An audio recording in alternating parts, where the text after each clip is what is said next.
talk about Scotch.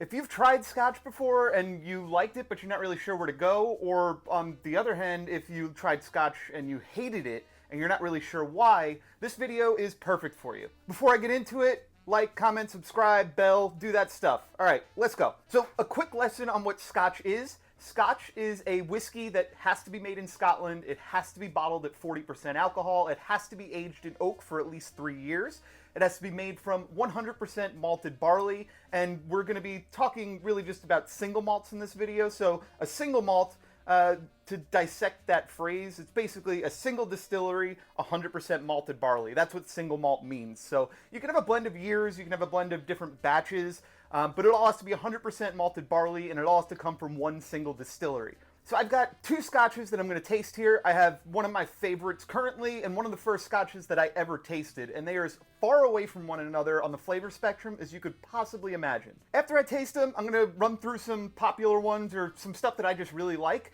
and we'll see where they land compared to the other two, and you know, what you might like moving forward in your Scotch journey. First up is going to be Glenlivet 14. This is a 14-year aged single malt Scotch that is finished in cognac casks.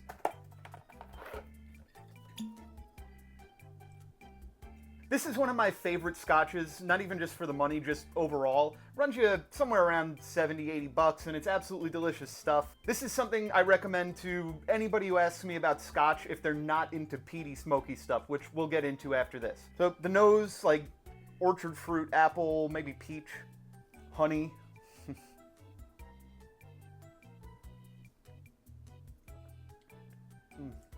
God, I love this stuff. I completely forgot. I forgot to talk to you. It's that good. Apple, honey, stuff like that. But the thing that really stands out for me, and there it is this like chocolate cherry note toward the back end, and it is freaking awesome. And this stuff is just luxurious and smooth and a touch sweet. It's beautiful, beautiful Scotch, especially if you're looking to stay under 100 bucks and you want something that's really easy to drink and really just packed full of flavor. This gives you great value for your money. Now, the other Scotch that I'm going to taste for you right now is Laphroaig 10-year. Pretty much as far away flavor-wise as you can get from the Glenlivet 14. This is a peated 10-year single malt Scotch. If you don't know what peat is basically organic material that's built up over thousands of years in bogs. What they do is they cut it out of the ground, they dry it out, and then they burn it underneath malted barley to dry that out. And all of those phenols and stuff that gets released from the burning peat, that's what makes its way into the whiskey and gives that really like smoky, acrid flavor profile. So, Laphroaig 10, this is actually one of the first Scotches that I ever tasted, and it was jarring to say the least at the time because I didn't really know what smoky Scotch meant, and you might not either.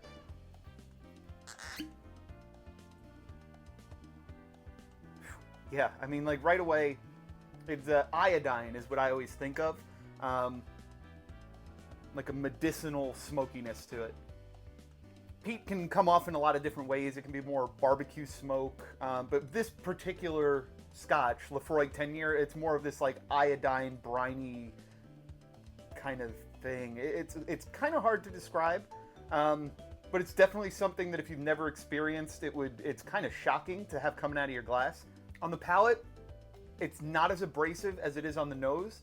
This isn't the most crazy high levels of peat that you can get in a Scotch by any means, but it's up there.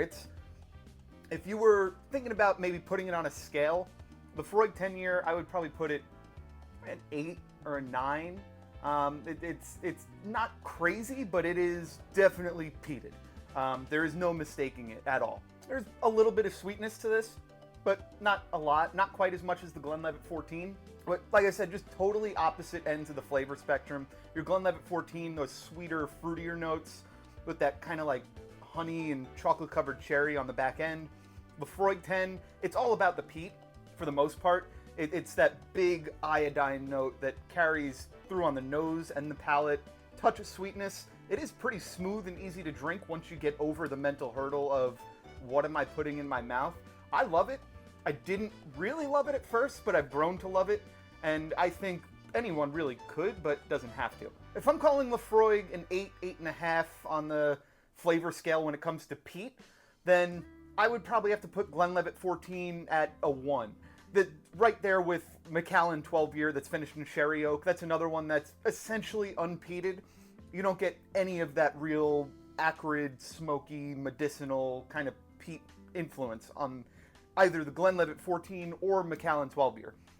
If you wanted to have a fruitier style scotch with just a touch of peat somewhere in the background, a whisper of it, then you would be looking at something like Compass Box Orchard House, which is extremely fruity up front, and it does just have this whisper of smoke in the background. I absolutely love that stuff, especially in the spring. That's my go-to scotch around then. And then if you wanted to take it one step further, then I would probably point you toward Oban 14 year. That, on the scale of 1 to 10, I would put probably around a 4. It is unmistakably peated, but it's not the star of the show. There's plenty of other tasting notes that you'll pull out of a glass of Oban 14, but as far as peat goes, it is there. It's not overpowering, but it's a good kind of like entry into peat. And then cranking it up just a little bit more, I would probably say Talisker 10 year. That would be more like a level 6 or 7-ish when you're thinking about peat on a 1 to 10 scale. So just under that Laphroaig as far as how smoky and acrid it gets. Talisker kind of leans more toward the brinier end of the spectrum. From my memory, I don't have a glass in front of me, but that's kind of what I always remember loving about it, is that kind of sea salt air kind of thing that's happening in the glass. And there's definitely some peat. Like I said, it is peated. There's no mistaking it, and it is right there in your face, but the peat isn't at a crazy high level like you get out of a Laphroaig 10, which, like I said, I'd probably call like an 8, 8.5 on the 1 to 10 scale, or something I would consider a 10, which would be Ardbeg 10 year. Now, Ardbeg 10 year, the smoke comes off more as like a barbecue-y, bacon fat kind of smoke, but it is absolutely the whole point of that whiskey. It's super smoky and very heavily peated. I think you're looking at like 55 parts per million. Don't quote me on that. I don't remember the exact number, but it's somewhere around there. And I love that stuff because of how in your face it is. And again, peat is something you have to learn to live with. It's not something that you just wake up one day and you're craving a glass of smoke. Or maybe you did, and more power to you if that's the truth. Now, you definitely can get more extreme than that. And for me, the thing that really, really, really exemplifies what peat is a bottling that's made by Bruichladdich. They do a different release, maybe multiple releases a year, maybe just one a year. I'm not entirely sure right this second.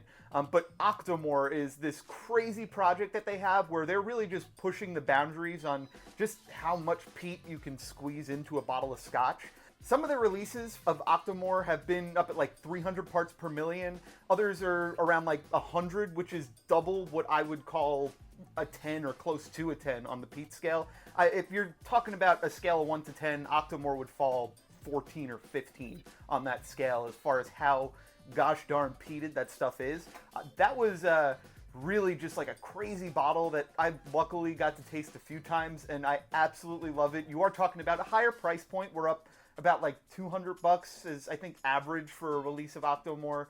They can definitely get a little bit more up there. But that stuff is crazy cool. It's kind of experimental. And if you do want to save up a couple bucks and really just get punched in the face with smoke, Octomore is 100% the way to go with that. Just for a frame of reference, a lot of people have had Johnny Red. Johnny Red, I would put probably around a 4 on the peat scale. And then a lot of people have had Dewar's White Label, and that I would put a little bit lower, probably like a 2.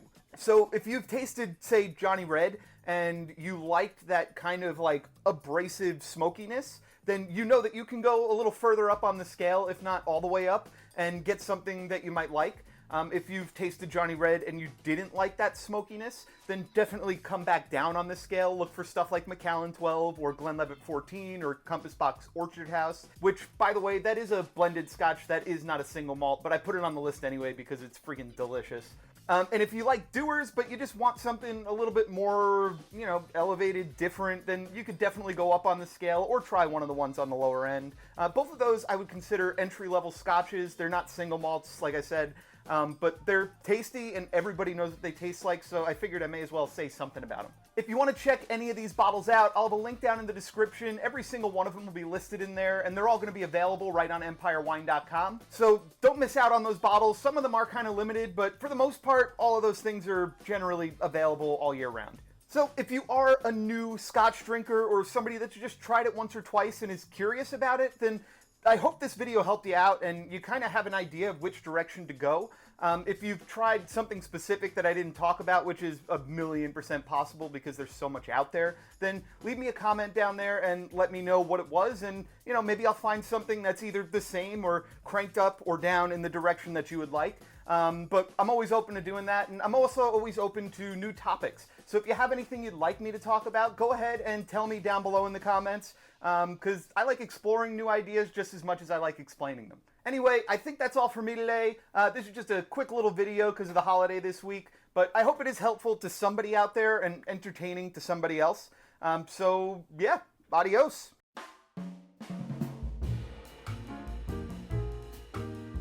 So if you've tasted, what time is it? 8:30 in the morning. I got a glass of Lafroig. That's one way to live. Go on, garbage truck. Do your thing. I wonder.